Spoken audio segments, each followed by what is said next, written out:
Hi guys, welcome to my vlog and thank you for finding this. Now, isa-share ko sa inyo yung tidbits ng pag-tour namin last October 9 to 13 sa Thailand. So this was actually the last part of our tour. Pumunta kami sa Chiang Mai Walking Street. So this was, nag-start kami ng 4 p.m. Dinrap kami dito ng van. Tapos ang sabi sa amin by 8 p.m. susunduin niya kami sa kabilang ibayo ng street na to. At doon na kami niya susunduin at idadrop na kami sa airport. Kasi 12 midnight neto is flight na namin pabalik. So, ang unang ginawa namin, since kailangan natin ng pera dito kasi magna-night market is mag-withdraw. Now, sa pagbaba dito, may mga withdrawhan na dyan. Tapos, meron ding currency exchange. And then, after may pera, nagsimula na kami. So, take note guys, nag-start kami ng mga 4:30-ish ganyan. And then, natapos kami ng 8. Grabe, ang haba ng street na to.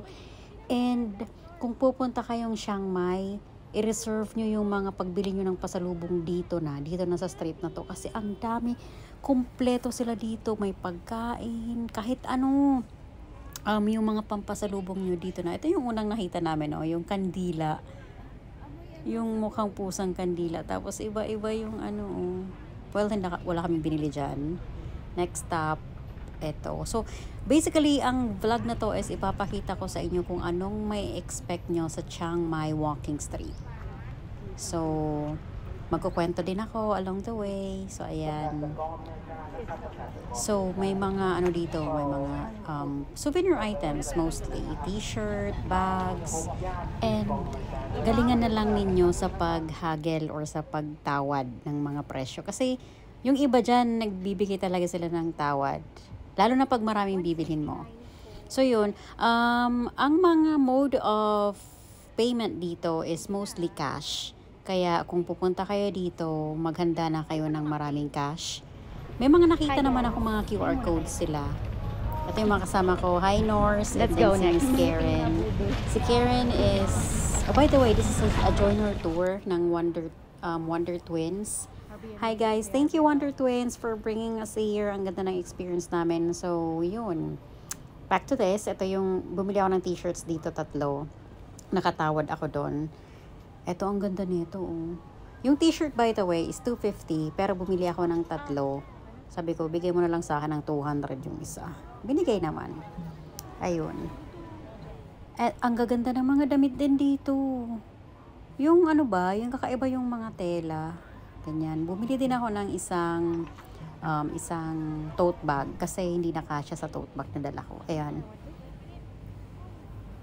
Ayan si Miss Karen. Saka ako, uy, tumawad ka, ang dami mong binili. Pero nahihiya daw siya. Sabi niya sa akin, nahihiya siya. Lalo na naman po ang Pilipinas, guys, sa tawaran. So yun, kapag may hiya kayo, talo tayo. Walang hiya-hiya dito, hindi naman tayo taga rito eh. Ito ang cute na mga souvenir items na to. May binili ako dito para kay Risa. Tingnan mo to. Ito. Toothpick holder. Hi Riz, kung makita mo man tong vlog na to. Ayan o. Lagayan ng toothpick. Ang cute. Nakatawad kami dito eh. Okay, panalo kami guys. Nakatawad kami doon. Next stop. Okay, wala tayo doon. Ang daming tao, iba't ibang lahi. Ito, nag-stop kami for the meantime para talking ganito. Perform.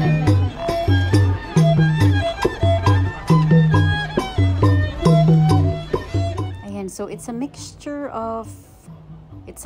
of iba-ibang tao dito, iba-ibang lahi.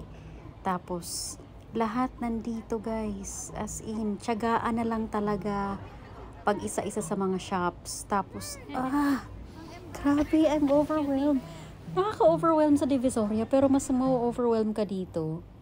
Lalo na pag ang daming choices, ganun. Yung parang, uy, my brain could not handle this. Ito, ang ganda nito,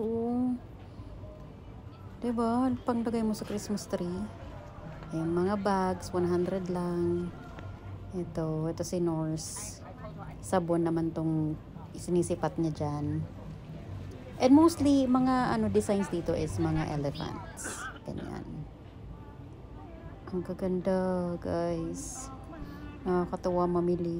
Nakakatuwa mamili pag may pera ka, no? Lalo na pag sa ibang bansa. Yung parang, hala, pag nasa ibang bansa ka, parang free ka gumastos.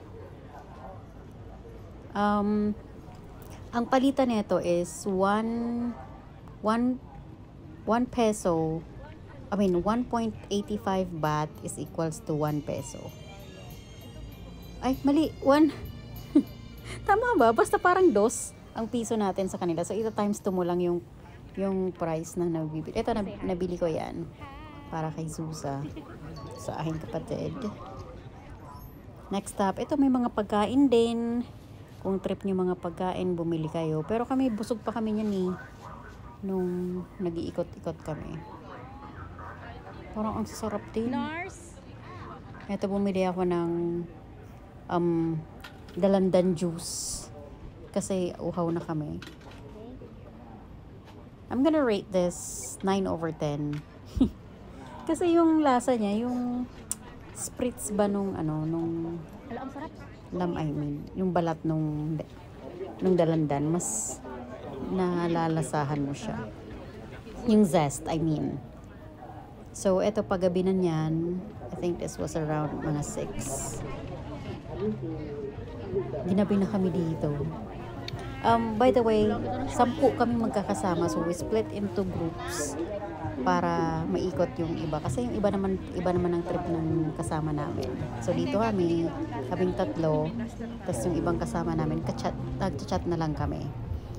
So, mga pa 7-ish or 6:30-ish na nito, sabi namin, napag-desisyon namin na kumain muna. Like a light snack, ganyan. Light snack muna kami kasi nakakapagod umikot at mamili. Lalo na kapag may gusto ka, hindi mo mabili. Ganon, mas nakakapagod sa utak yon. Sabi ko, I cannot. Kumain muna tayo. Nakakatuwa ang setting dito kasi may mga maliliit na mesa, tapos maliliit din na upuan. And then upo ka lang dyan. Tapos kain kayo, bili kayo dyan sa tabi-tabi and then kain. Samosa. So, what I got is samosa, mushroom, potato, and then chicken. Tapos kay Norris is pad thai. Tapos si Ma'am Karen is bili din siya ng pad thai. Ang sarap ng pad thai. Yung unang natikman kong pad thai, nung nasa Bangkok kami, ang sarap din nun. Tapos nung nasa kami, Shanghai, masarap din. Legit talaga. Yung nasa Shanghai talaga, 20 lang yun. Sobrang mura, pero masarap. So after that, kumain kami and then balik ulit. Balik kami dun sa main street para mag-ikot-ikot. And mag-check ng ibang bibilin. So dito ko na binili yung mga pasalubong ko para kila mama, kay papa, ganyan. Sa mga pamangkin ko. Dito ko na sila binili. Hindi na ako bumili ng nung nag-tour kami. Buti na lang talaga at meron na ito. Nasa isang lugar lang. Ay, along the way may mga makikita kang ganyan, mga banda, nagtutugtog. So, this is the map. Nandun pa lang kami sa kalagitnaan. Kasi tayo. Ang layo pa natin, babe. Ang haba ng street na to. Kaya mag-ipon kayo ng madaming pasensya. And then, magsuot kayo ng komportableng damit and shoes. Ayan. Ang dami ding mga mga abubot. Mga anything na hindi mo kailangan pero cute. Kaya nabibili mo. Kaya kung pupunta kayo dito, magdala din kayo ng pagpipigil sa sarili ba? Ganon. Self-discipline.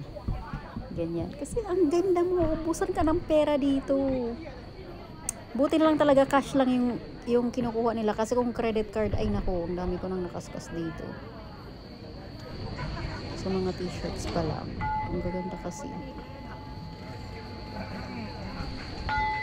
Yung ibang mga tourist, nagsisimula sila doon sa bandang tourist information. Kasi dito kami nagsimula doon sa may Chiang Mai na Freedom Wall. So, doon kami binaba ng aming tour guide. Ayan. So, sa part na to, malapit na kami. And then, ang ano namin, ang meeting place is sa dulo ng street na to, dun sa may temple. And then, sa temple na doon na kami susunduin ng aming guide. So, eto, malapit na kami. And then, nag-chat na kami niya. Nasa na kayo? Malapit na kami, ganyan. Magkita-kita na lang tayo doon. Kasi very strict ang aming guide. Pag sinabing 8 nandun na talaga. So, nakakatuwa kasi I've experienced this. Ay, naku. Nakakapagod pero nakakatuwa na ang daming ganito. We support small business and we support the artists na gumagawa yung putting their crafts on their products. Grabe, salud talaga sa inyo. So, eto na yung last part. Yan. Dito na kami nagkita-kita and then dyan kami din pinick up ng aming tour guide papunta ng airport. So, thank you for watching this. Mag-upload ulit ako ng ng ibang vlogs na mga 10 minutes lang or 12 minutes long, mga tidbits. So, these are pictures. And thank you, Nori, and then Karen, sa pagsama sa akin dito. Bye, guys, and see you again next vlog. This is the Chiang Mai walking street. Yung iba pa sa Chiang Rai, Chiang Mai, sa Bangkok, sa Pattaya, marami pa. Kaya abangan nyo po yung mga vlogs ko na susunod. Thank you!